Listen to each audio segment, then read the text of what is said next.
Welcome everyone in another webcast, livecast, podcast, webinar, you name it, in No Code Masters. Today, our guest is Miłosz Ogaza. Hi, Miłosz. Hello, everyone. Hi. Miłosz is CEO of MountainSoft.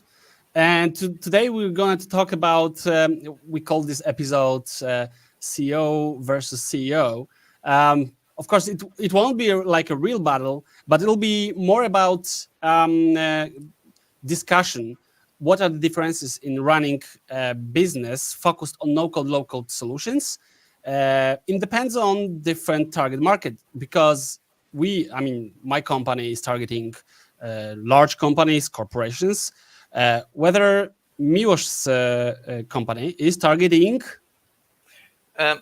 basically middle companies and larger small companies.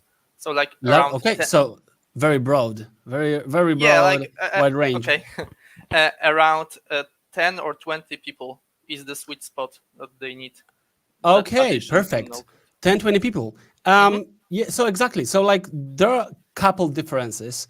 Today's episode actually is the best for people who would like to, first of all, run their own companies, but also are in the sweet spot of businesses that Miłosz runs. Tell me, Miłosz, how many people do you have in your company? Sure. So basically we have full-time 6 people, 6 low-coders, and like we are divided, like some are specialists in a couple different no-code tools, some are marketing specialists, and so on. So like 6 people plus a lot of automation and like processing of this. Nice. And what kind of platforms do you use for building solutions? And in a second, I'll ask you also what kind of solutions you build. Okay, so our primary specialization is Webflow. Webflow, okay. Yeah, Webflow no-code tools. But we also develop our competences in wide variety of no-code and low-code solutions, such as Bubble, Make, and Shopify, just to name a few. Okay, so Webflow is for building websites, so I believe you're building websites. Bubble is for building app solutions, so basically wide variety of applications for small, medium companies. Zapier, Make.com is for building automations. And you mentioned also Shopify? Yeah, sure. So e-commerce. Yes. Wow. E-commerce. So what is your, your perfect customer? What is his industry? You know what? The customers that we have that are superb, like perfect ones, are those who really share our values, beliefs about rapid software development. Nice. And typically they are more experienced and they have bigger companies, like twice as big as ours or maybe more experienced, but with this spirit of this rapid development, rapid changes, and business development. Is it easy to find such customers? I think it's easy when like I present myself and values, and also in the community. I speak in a certain way, and I think that resonates somehow with those potential customers who are like from inbound, who are writing to me. Basically, that's the best type scenario when someone already decided that they want to cooperate with me. So how do you find your customers? All right. Primary way of finding customers is via networking. I'm active member of communities. For example? Both online and offline. For example, software house meetings. There are many CEOs of software houses that, for example, that we can complement with these low-code and no-code solutions. And that works really well. That's one example. So hold on for a second. So let me understand that correctly. So you are doing services for other software houses and complement their, even though they can actually develop some things, but you are using local tools to support their products, services, right? In case of software houses, they are frequently open to experimenting, to developing new branches of their business activities. And for example, our customers that we serve, end customers in the United States, are very open to building this professional business website using Webflow. Okay. And that really worked out. Basically, we work from them via providers, and we are getting more and more and more requests to build that business website rapidly. Okay, cool. So just to give some, specific example, tell me about one of your customers. How do you find him? How do you reach them? What they are doing? What kind of businesses or services you provide to them? Sure. One of our main customers, like nowadays, this cooperation is pending, is a company that focuses on business process modeling and automation. It serves the industry of real estates, and basically what that company claims is to provide a lot of automation and process and making sure that those processes inside of these real estate companies are intact, reduce chaos, reduce uncertainty.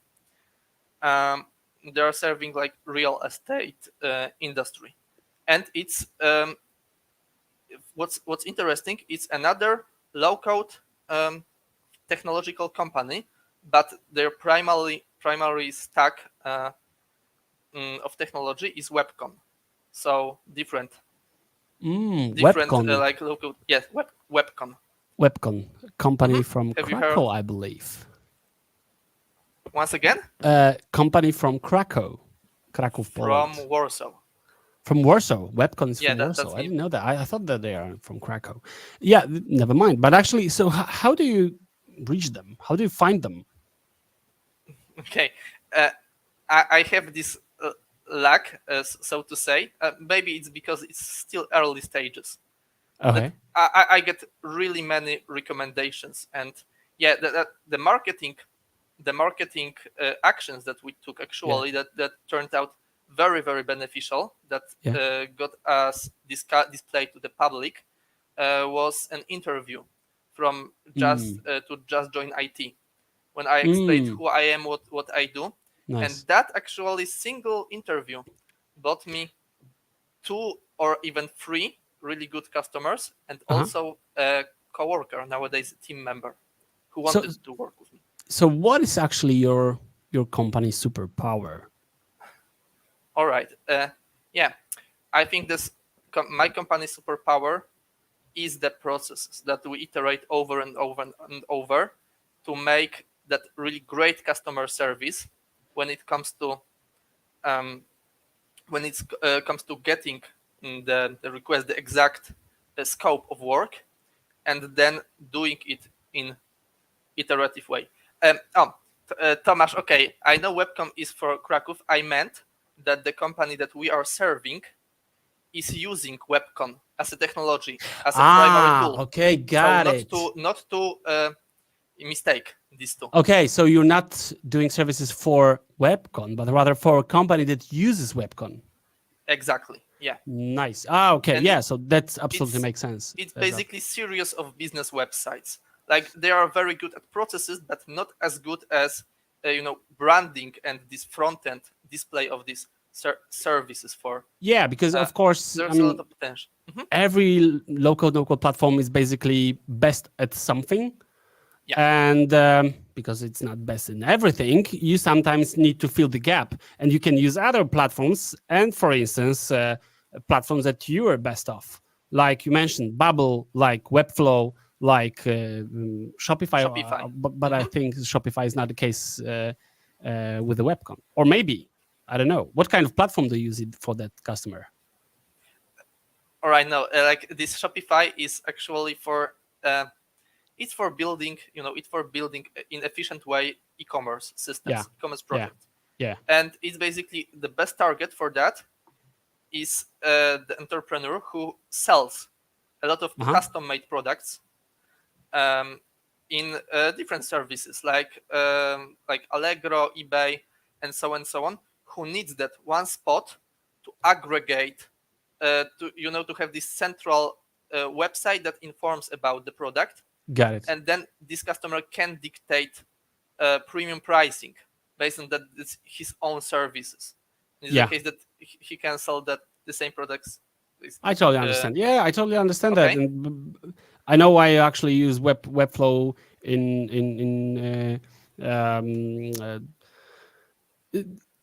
next of Webcon, because Webcon is not a website platform. By the way, Webcon is more automation, but also web app builder platform, right? Best for business processes, as far as I know. Okay, so tell me a little bit more why actually you started this company. I mean, why didn't you start with the regular development? As we both know, regular development like C#, Java, gives you much more opportunities, options to deliver with that language. So why actually you decided to start your company using no-code local platforms? Okay, so I think it's a long history of transformations of the worldview. I haven't started as typically as a software, as no-code software house that somehow evolved into that. Okay. It's worth to mention that I think I have this technical background.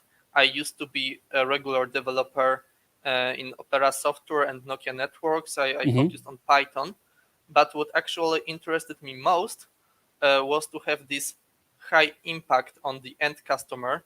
I started in my early 20s when I was working for the student organizations, and as a project manager and also a developer, and that actually had an impact that this platform allowed something. So it was my background in IT, and your question was about why no code company. Yeah.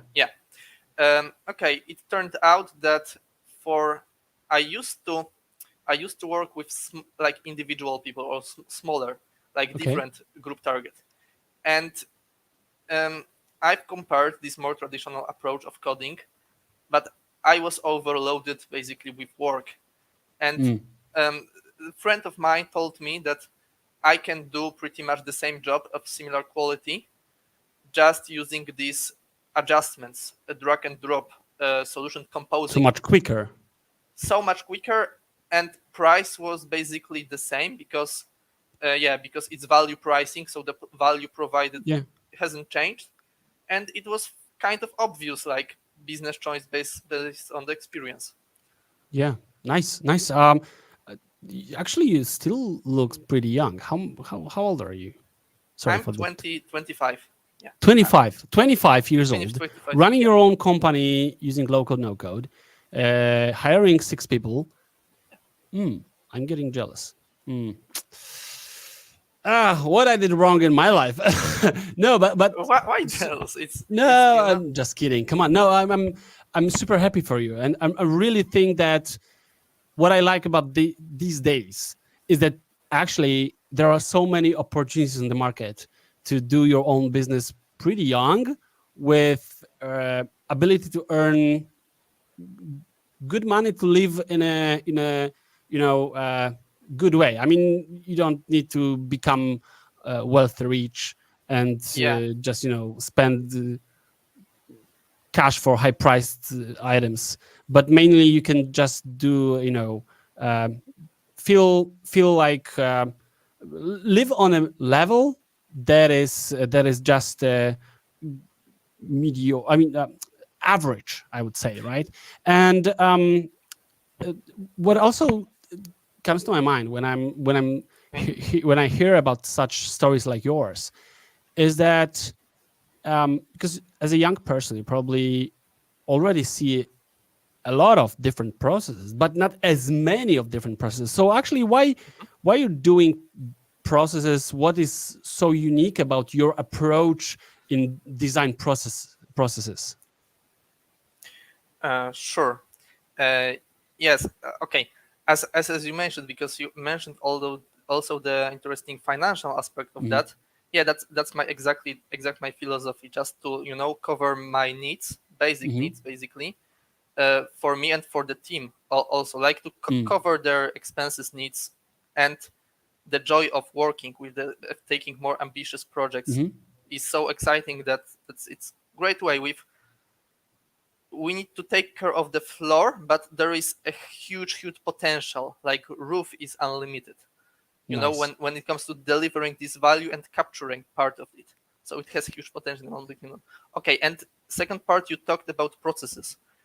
And I do that in very systematic way, and it serves us and our customers really good. Can you give me some example? We try to map. We already mapped that processes inside of our companies, and now we see it from the bird's eye, and now we are optimizing it. Basically, sellers like business persons who are supporting me also know exactly what to do in which stage. And this process is pretty much generic in the way that it comes to like handling customers, then doing design, and then using one of this no-code technology that is suited best for this typical use case. And it helps a lot. It helps to like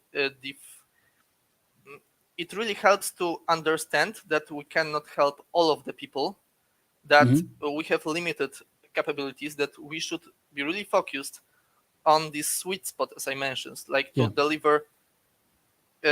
If we can help the best for the real business needs, that's when we've got business. Then when it's interesting. So I believe it's also like you're not closing yourself to a specific platform, but rather you also try to be an advisor to pick the best platform suited for the customer needs. I would say that I'm more interested in customers, like in customers' problems, than is this technology, than is solution. So that's actually very good point of view. And what I'm interested now is that, let's say I'm a customer who needs who have just some specific need. How do you find best platform for me?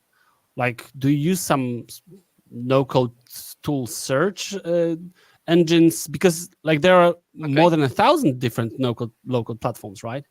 Yeah, yes, sure. But my point of view is that my team can gain in-depth knowledge of these no-code tools in only few selected platforms, and we chose by design the most mature, most robust platforms that are secure, and we limit these options for customers to our expertise. So it depending whether you need e-commerce, whether you need business website, or perhaps more advanced apps. So it's our. So like that's now something that comes to my mind. Is it like you are more an advisor consultant of a specific platform, or more an advisor consultant regarding improving the business process? Oh, okay.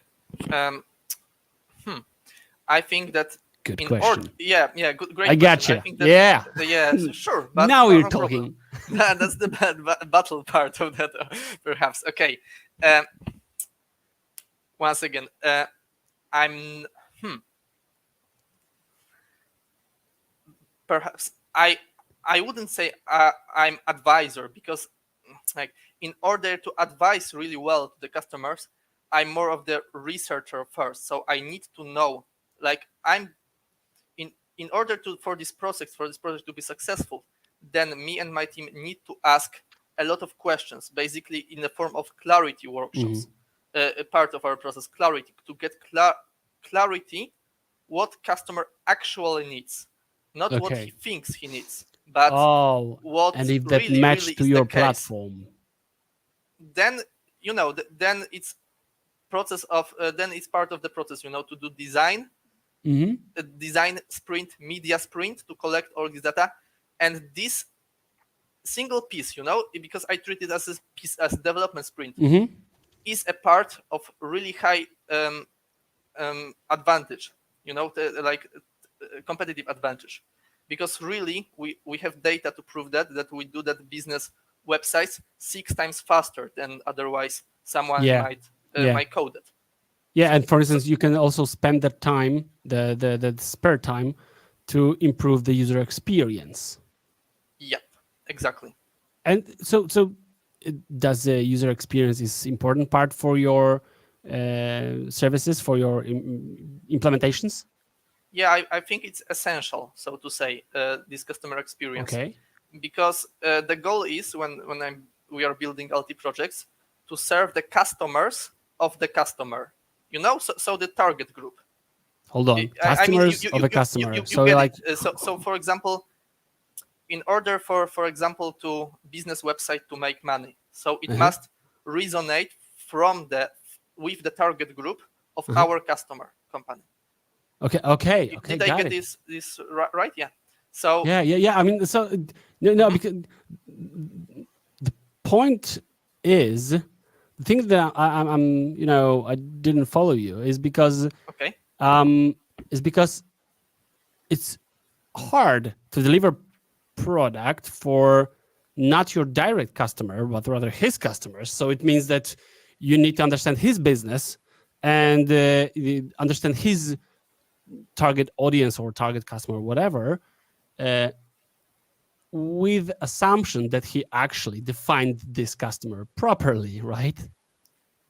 So it's like you have a double problem. I mean, that's actually super service. I mean, I would like to have someone who will help me to understand my own customers and prepare proper product or service that is best fit for my customers, right?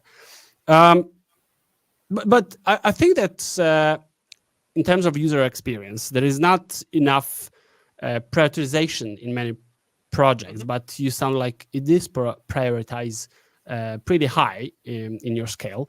So let me know what is the if you need to pick one specific thing of a user experience that is on the top, what will be? I think clarity and simplicity, like getting what you want fast, like without thinking. There is that user experience book. Don't make me think. So it must be like. So you must be very focused on intuition of your customers. When we are talking with business, we frequently always ask about key business metrics. How do they earn money? So what's more like to schedule more appointments, to and we try to optimize that, and then their incentives are matched with ours. Nice. So it's business for both of us. Yeah. Nice. Okay. I totally agree with you. So to rephrase what you said, number one thing is to make the application intuitive, clean. Actually, this is one of the common trends nowadays, and I totally understand that because many people, feel a little bit overwhelmed with a lot of options, like the old stylish Microsoft Word ribbon has, right? Personally, I like this ribbon, but many people feel overwhelmed, as I said. So like simplicity, clean of the design is something very important.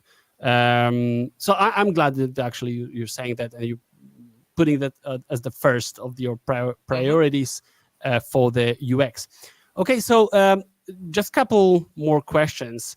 Can you share at least a glimpse of your pricing model for no-code projects? How's it like in your case? Yeah, it's very interesting because it's different. I've like talking with those software houses from Katowice, from Wrocław. It's not a standard pricing model. I must say. Tell me more. And why I say that? Because you can like hire developer who has this timesheet. This hour rate, yeah. And in my opinion, when it comes to no code, this whole system like basically breaks down because no-code developers are providing super intensive value. As I said, this development piece is 6 times more efficient. So imagine hourly rate for no-code developer. That's but actually shouldn't such situation lowers the costs? No, because it lowers costs under the assumptions that the value is created because of the effort of the developers, which isn't true. Which is not like it's not true, because value is like perceived in via customer eyes. The customer decides how much is it worth for it. So like you want to say that your services are more expensive than just regular development? I wouldn't say that. No, basically we have like neutral. I think neutral pricing strategy. So they are not cheaper. They are not much cheaper. Perhaps a little bit cheaper than standard approach, but it's not premium pricing, I guess. No, not in the, I know the reality when it comes to really selling bubble apps in United States. And I know the prices, so it's actually cheap. So give me one example. Like, for instance, I need you to develop a website for me. How much would I need to pay if I hire you? All right. Around, depends on the purpose that this website serves, the underlying business behind that. We need to like calculate that. How much would you get from that estimation from that website? And like typically when you earn 100,000 zlotys per year, or perhaps 300,000 zlotys per year, it's safe to assume that you are eager to spend 10% of that. So in order to give me your price, you need to know how much I earn from my business.